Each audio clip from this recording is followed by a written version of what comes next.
Bonjour à tous et bienvenue sur une nouvelle vidéo de Tesla France 89. Aujourd'hui, on est en route pour Paris parce que je ne sais pas si vous avez vu dans une vidéo précédente, mais malheureusement, on a eu le malheur de croiser la route d'un sanglier et on a pas mal de dégâts à l'avant de la voiture. Je vous montrerai ça un petit peu plus tard dans les images. Donc après plusieurs... on va dire péripéties avec l'assurance, parce qu'évidemment c'est pris en charge par l'assurance, on a une franchise, mais bon, ça c'est chacun son contrat.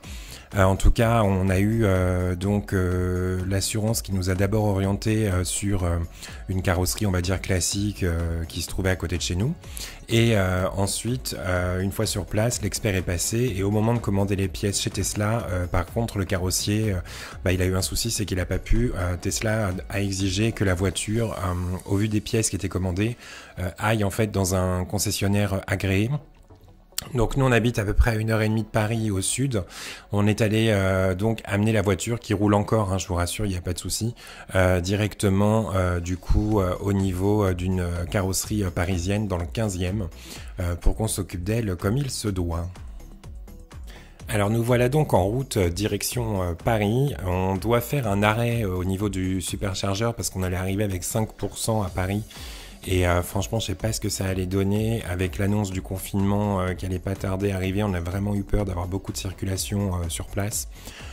Donc on a préféré quand même jouer la sécurité et on avait programmé un arrêt au superchargeur qui se trouve près de Fontainebleau. Voilà, donc on devait arriver avec 21% de batterie au superchargeur. D'ailleurs on voit juste en dessous de l'heure un petit éclair rouge et en fait c'est la batterie qui a commencé à se préchauffer.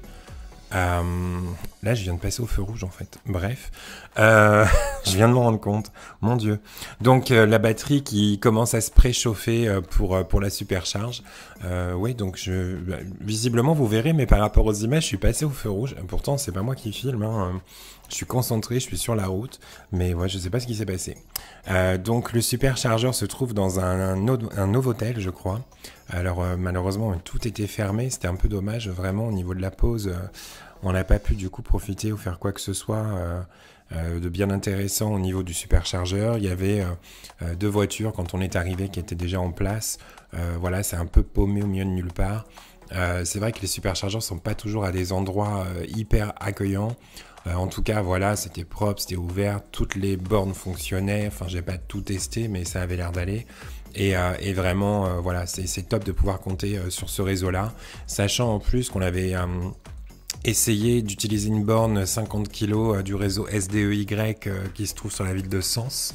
C'est le réseau en fait de Lyon et qui est gratuit et il y a pas mal de bornes. Et en fait, la borne rapide à 50 kg était en panne apparemment depuis plus d'une semaine.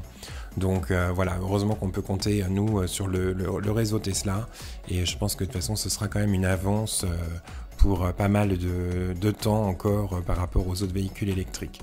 Donc là vous voyez on vient de brancher la recharge et on voit tout de suite donc la puissance qui monte. Là on est à 136 kW. Pour vous montrer un peu la puissance donc est délivrée. Visiblement on a besoin de 30 minutes pour monter à 80% à peu près, c'est ce qu'on avait fixé comme limite. Bon là on va juste rester en fait un petit quart d'heure histoire de récupérer ce qu'il fallait parce que de toute façon on va pas très loin et puis le but c'était pas non plus qu'elle soit blindée comme on libère la place où il n'y avait pas beaucoup de monde de toute façon.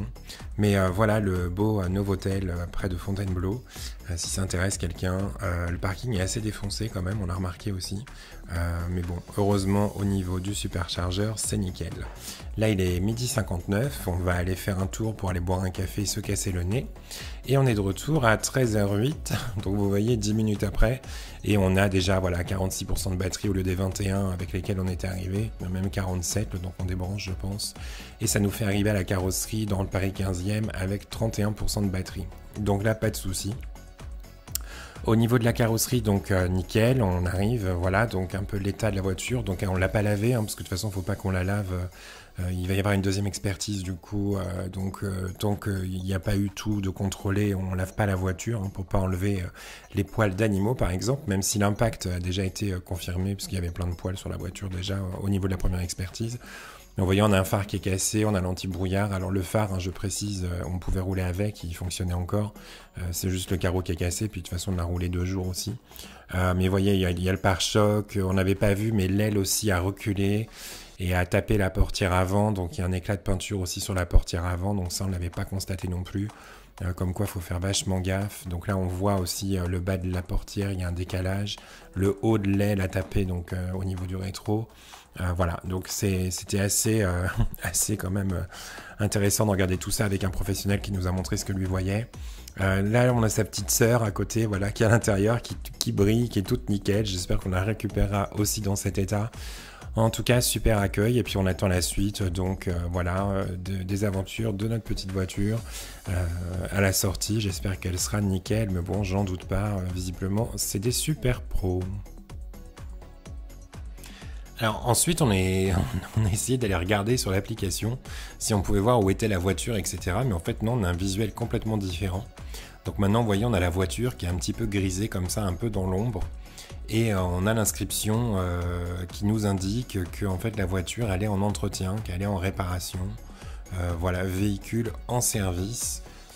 Et si je clique sur état de l'entretien, alors là par contre je peux tomber sur une déclaration de SAV comme d'habitude. Mais en tout cas on n'a plus du tout d'infos, on ne sait pas où est la voiture, on ne sait pas où elle se localise. Alors, on ne sait pas si les portières sont ouvertes, le coffre est ouvert. D'habitude, vous voyez sur le visuel, on a ces infos-là. Et là, en fait, du coup, c'est complètement caché maintenant. Et c'est vrai que tant qu'elle était chez l'autre carrossier qui ne connaissait pas, on pouvait regarder de temps en temps où est-ce qu'elle en était. Et là, plus du tout. Donc, notre voiture, elle est en réparation depuis jeudi dernier. On verra maintenant voilà, combien de temps ça va prendre entre, j'imagine, il y a une nouvelle visite d'expert qui va avoir lieu, puis du coup les pièces qui vont être commandées, le temps que ce soit livré et puis mis en place, la peinture aussi. Perso, je suis plus rassuré qu'elle soit chez un carrossier agréé Tesla, notamment par rapport à tout ce qui est autopilote, etc. Ça me rassure un peu plus, c'est vrai qu'il y a vachement de technologie dans la voiture et j'avais peur que voilà, la personne qui allait intervenir ne maîtrise pas complètement la technologie et du coup là c'est pas mal verrouillé de ce côté-là. Pour info, il y a 3 ou 4 carrosseries en région parisienne et à Paris qui sont agréées Tesla. Visiblement on a notre carrossier du coin qui s'est renseigné, ça coûte très très cher de se faire certifier Tesla, à peu près un peu plus de 200 000 euros visiblement par an, donc faut en faire après de la voiture, ça c'est clair, pour amortir tout ça. Mais là c'est vrai que du coup nous on n'avait pas trop de choix, hein, parce que je crois qu'au total il y a 8 ou 9 carrosseries dans la France entière, dont 3 ou 4 sur Paris. Du coup, le plus près, ça restait quand même Paris pour nous, en espérant que tout va bien se passer, qu'on va bientôt récupérer notre voiture qui nous manque déjà. Hein. On nous a prêté un véhicule, mais c'est une petite Fiat 500, donc c'est sûr que déjà rien qu'aller à la pompe à essence, voilà, nostalgie quand tu nous tiens, c'était assez spécial quand même, quoi. Bon écoutez, j'espère que cette vidéo vous a plu, et puis la prochaine, ce sera pour la livraison du véhicule. En attendant, portez-vous bien, et puis surtout, n'hésitez pas, hein, si vous avez des questions dans la barre des commentaires, ou même si la vidéo vous a plu, à lâcher un petit pouce bleu, ça fait toujours plaisir. À bientôt, salut à tous.